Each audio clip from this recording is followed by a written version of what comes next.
A Pirate Saves America by Dennis Daly.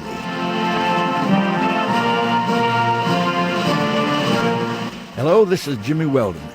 Many of you who have heard me speak before know that I love to be a storyteller. I love to tell the story of Old Glory. I like to think that a lot of young people have been fascinated by the story I tell about that huge flag that flew above the ramparts of Fort McHenry in the harbor of Baltimore in the closing weeks of the War of 1812. The story of that flag and the men and women who died keeping it flying is one of extreme American patriotism.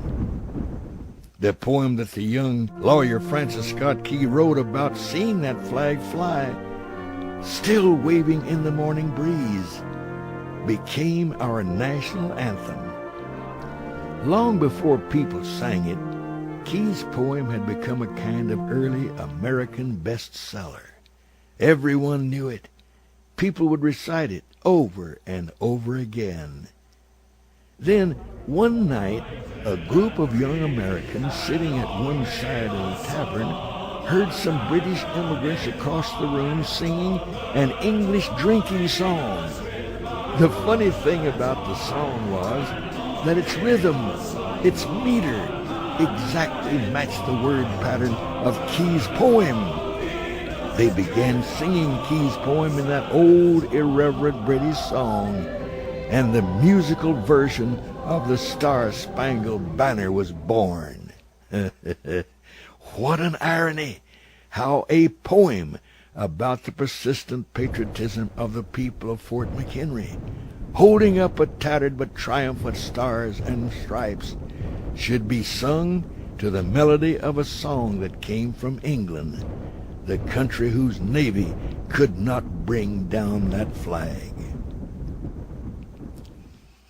After the overnight unsuccessful bombardment of Fort McHenry by the British, the admiral of the fleet, who had promised to bomb the fort into dust, saw Old Glory was still flying high.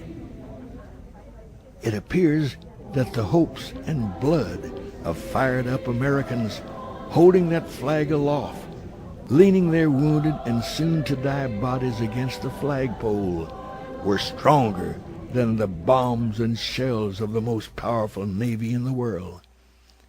But you see, we had something the British didn't. We had a burning fire to preserve the freedom we had won years before. Those loyal British sailors were fighting for their empire. We were fighting for our liberty. And the symbol of that liberty was still waving in the morning breeze, painting the story of our freedoms on the morning air.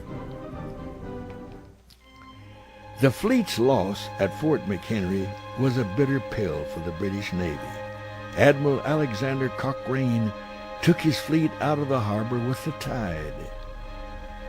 Unable to defeat the Americans at Baltimore, Cochrane and his ships sailed south along the coast, then around Florida and headed for Louisiana.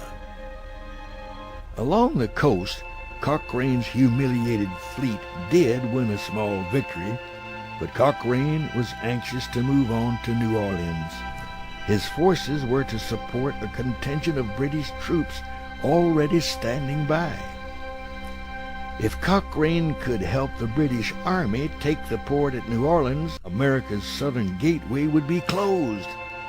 Maybe he could do at New Orleans what he had failed to do at Baltimore. The news of the coming of the British fleet was the big buzz in the bayous of southern Louisiana, and no one was more upset in hearing the news than a French-Canadian leader of men named Jean Lafitte. Lafitte was an organizer, a scoundrel, but most importantly, he was a pirate.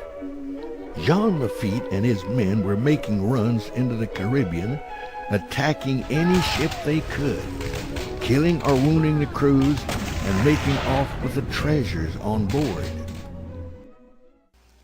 Lafitte loved the bayous of Louisiana and knew them like the back of his hand. He and his ships would sail out of the Caribbean and disappear into the swamps. After sorting out the loot, the best of the goods were taken by a small boat to the docks at New Orleans. They were put into wagons and taken to a warehouse for sale. The arrangement was very cozy. The man who owned the warehouse, a man whom the public thought was just your average honest man, was Jean Lafitte's brother, Pierre. A large area south of New Orleans was the home to Lafitte and his pack of pirates. The area is called Barataria. When Lafitte heard about British fleet coming, he was worried. The American forces left Lafitte alone while he plundered the Caribbean, but the British might be harsher on Lafitte and his men. The future of Barataria was in jeopardy. Lafitte didn't want any military presence in the area. And remember, Lafitte was a French Canadian. He wanted nothing to do with the British. The British had burned Washington, tried to take Baltimore, and now were about to attack the Americans in New Orleans. If they could be successful there, they might win the War of 1812 and take back the colonies they had lost in the Revolutionary War. But it was at New Orleans the spirit of the new nation would emerge as the real winner.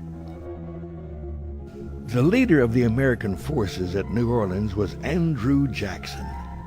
We know now that he would defeat the British and eventually use his status as a war hero to become president.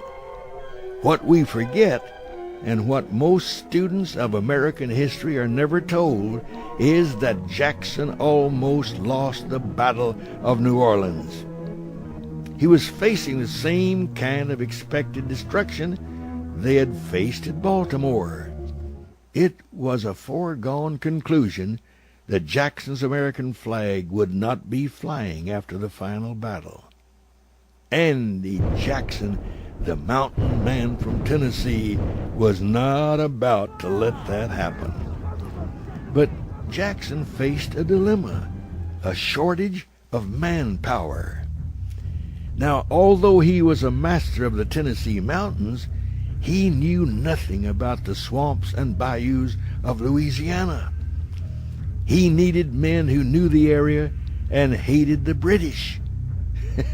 Today, we would call it a no-brainer. But then, it was the answer to an American prayer. In what is now regarded as another magic moment in American history, the pirate king Jean Lafitte teamed up with the mountain man Andy Jackson to battle the British in what became the final battle of the War of 1812. The hero here is not Andy Jackson. It certainly was not Jean Lafitte. Let's just say, once a pirate, always a pirate. The hero here was the Stars and Stripes. It's a matter of allegiance.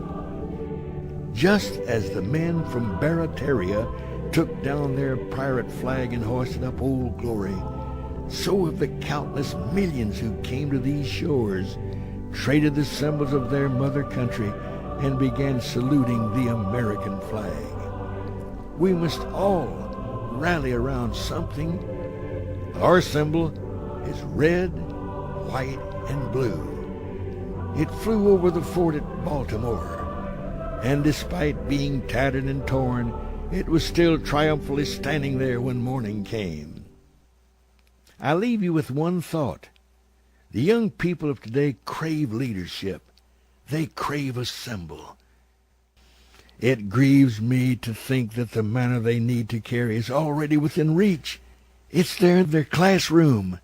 At least, I hope it is. It longs to be held aloft and sung to. But why should any young American reach out and take up the flag of their fathers when they don't know what the symbol means? When someone belts out our national anthem at a sporting event as if it were a personal recital for themselves, and not a loving hymn to a grand and glorious symbol of freedom, it teaches America's youth nothing. If the story could be told, if the men and women who lived in the time of the Revolutionary War could be as real to them as today's rock stars, if the story of the tattered but triumphant flag of Fort McHenry could be so understood that young people would love to retell that story, if the heritage of America, the suffering of the founding fathers, the efforts of our men and women in uniform, if the courage of our astronauts, the convictions of the leaders who brought America to where it is today, if all of these things could be understood, America's young people wouldn't seek another flag. The flag of Baltimore, New Orleans, Iwo Jima, the flag planted on the moon would be enough.